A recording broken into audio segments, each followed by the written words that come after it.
Success didn't arrive like a celebration. It knocked softly, politely, like it wasn't sure it was welcome.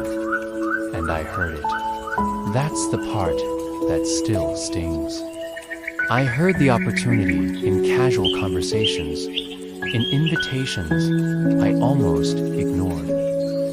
In those moments when my name was mentioned and my heart started racing for all the wrong reasons, I kept telling myself I wasn't ready, that I'd open the door next time when I felt braver or smarter or more deserving. So I stayed quiet and the knocking continued.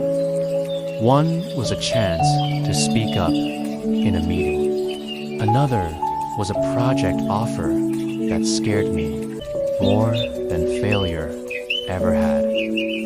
Another was a big risk disguised as a new responsibility. Every single time, fear answered the door before my courage could even stand up. And fear was so convincing. It whispered, what if you disappoint them? What if they realize you're not actually enough? What if this changes everything in a bad way?